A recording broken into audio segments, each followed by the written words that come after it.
ನೀವು ಪ್ರೋತ್ಸಾಹ ನೀಡಿ. ನಮ್ಮ ಯುವ ಪ್ರತಿಭೆಗಳು ಬೆಳಿಬೇಕು. ಏನು ಸಾಧನೆ ಮಾಡಿದ್ದಾರೆ ಅಂತ ಕೆಲವರು ಮೆಸೇಜ್ ಹಾಕಿದ್ದಾರೆ.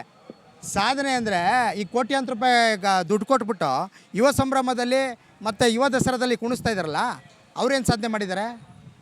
ಇವತ್ತು ಪ್ರತಿಯೊಂದು ಕಲೆ, ಡ್ಯಾನ್ಸ್ ಆಡೋದಿರ್ಬೋದು, ಹಾಡು ಹೇಳೋದಿರ್ಬೋದು, ಪ್ರತಿಯೊಂದು ಕಲೆ ನಮ್ಮನ್ನು ಮನೋರಂಜಿಸೋಕ್ಕೋಸ್ಕರ ಮಾಡುವಂಥ ಆ ಸಾಧನೆನ ನೀವು ಗುರುತಿಸ್ತಿಲ್ಲ ಅಂತ ಹೇಳಿದ್ರೆ ಇನ್ಯಾರು ಗುರುತಿಸ್ತಾರೆ? ನಾವಲ್ದೆ ಇನ್ಯಾರು ಗುರುತಿಸ್ತಾರೆ? ಅದೇ ಪರಭಾಷೆಗಳಲ್ಲಿ ಯಾವ್ದಾದ್ರು ಸಿನಿಮಾ ಬಂದರೆ ನೀವೇ ಅದಕ್ಕೆ ಕುಣಿದು ಕುಪ್ಪಳಿಸಿ ಅದಕ್ಕೆ ಪ್ರೋತ್ಸಾಹ ನೀಡ್ತೀರಿ.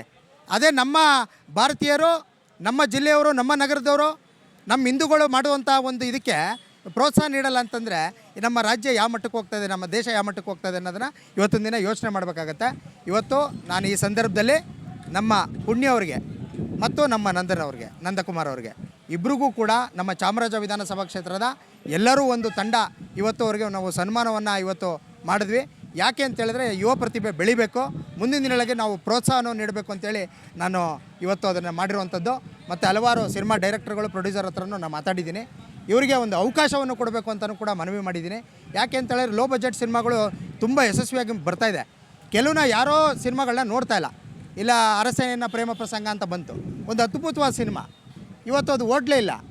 ಅದೇ ಯಾವುದೋ ಒಂದು ತೆಲುಗು ಬಂದಿದೆ, ತಮಿಳು ಬಂದಿದೆ, ಅದು ಅದ್ದೂರಿಯಾಗಿ ಓಡ್ತಾ ಇದೆ. ಶಿಲ್ಪಿ ಹೊಡೆದು ಪಟಾಕಿ ಹೊಡೆದು ಅದನ್ನು ಅದ್ದೂರಿಯಾಗಿ ಮಾಡ್ತಾಯಿದ್ದಾರೆ. ಒಂದು ಲೋ ಬಜೆಟ್ ಸಿನಿಮಾನ ಯಾಕೆ ನೋಡ್ತಾ ಇಲ್ಲ ಜನ? ಕುಂಟೆಬಿಲ್ಲೆ ಅಂತ ಒಂದು ಸಿನಿಮಾ ಬಂತು, ಅದು ಕೂಡ ಅದ್ಭುತವಾಗಿ ಸಿನಿಮಾ ಇದೆ, ಅದನ್ನು ಕೂಡ ಯಾರೂ ನೋಡ್ತಾ ಇಲ್ಲ. ಖಾಲಿ ಹೊಡಿತಾ ಇದೆ. ಖಾಲಿ ಆದಾಗ ಥಿಯೇಟ್ರಲ್ಲಿ ಎತ್ತು ಬಿಡ್ತಾರೆ. ಯಾಕೆ ನಮ್ಮ ಕನ್ನಡ ಚಿತ್ರರಂಗನ, ಕನ್ನಡ ಸಿನಿಮಾಗಳನ್ನ ಪ್ರೋತ್ಸಾಹಿಸ್ತಲ್ಲ ನಮ್ಮ ಜನ ಅನ್ನೋದು ನಮ್ಗೆ ಮನಸ್ಸಿಗೆ ನೋವಿದೆ.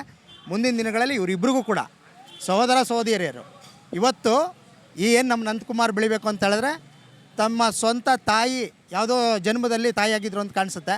ಇವತ್ತು ಒಂದು ಅಕ್ಕನ ಸ್ಥಾನದಲ್ಲೋ ತಂಗಿ ಸ್ಥಾನದಲ್ಲೋ ನಿಂತ್ಕೊಂಡು ಆ ನಂದಕುಮಾರ್ ಸ್ಟೆಪ್ ಹಾಕಿ ಇವತ್ತಿನ ದಿನ ಒಂದು ಯಾವುದೇ ಒಂದು ಪುರುಷ ಒಂದು ಬೆಳೆಯುವಂಥ ಸಂದರ್ಭದಲ್ಲಿ ಒಂದು ಮಹಿಳೆ ಕಾರಣ ಅಂತ ಹೇಳ್ತಾರಲ್ಲ, ಹಂಗೆ